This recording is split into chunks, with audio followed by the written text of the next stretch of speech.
Good afternoon, Central Lakes College. English major Jeff Johnson here, ready to kick off another medallion hunt, the 75th annual.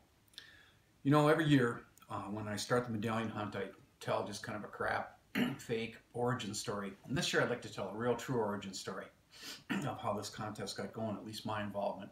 It was 9 years ago that Eric Hepner asked for some help from the faculty via email on the medallion hunt. He wanted to know if we could think of clues, wanted to help hiding it, etc. And I think I'm pretty much the only teacher that showed up, and that's the day it became my contest. And I'm growing old doing it, and that's just fine by me. And I'm so excited to be here, ready to get this going on March 1st. So the method is relatively simple. Every morning you're going to get a little video clue in your inbox. So be checking your email at about 9 o'clock in the morning, because that's when I'm going to activate the videos. As I say every year, I'm only interested in two things: language and music. So we're going to begin with words this year, and we'll end with a few musical notes. Now, I've never begun a contest with poetry, and I'd like to give you a poem by, without a doubt, the most famous American poet in the world, and that's Billy Collins. I have hosted him for my Verse Like Water series twice, and I also hosted him in my own life, so he and I are friends. And I'd like to read you a little poem that's going to be loaded with possible clues.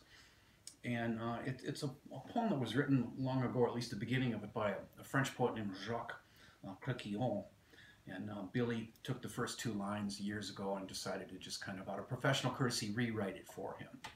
And it's all about what happens when somebody's got a beloved and they want to compare that, whoever that is, to, you know, the things of the world. Metaphorically, it's a way to make headway. So listen carefully. This is Billy Collins' poem, Litany. You are the bread and the knife.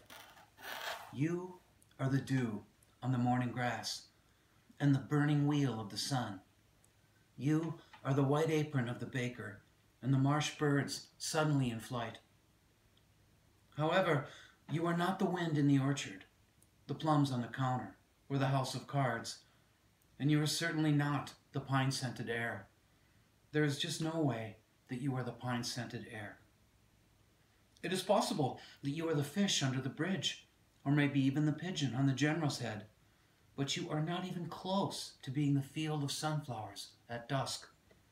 And a quick look in the mirror will show that you are neither the boots in the corner, nor the boat asleep in its boathouse. It might interest you to know, speaking of the plentiful imagery of the world, that I am the sound of rain on the roof.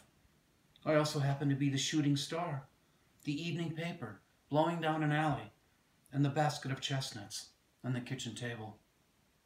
I am also the moon in the trees and the blind woman's teacup.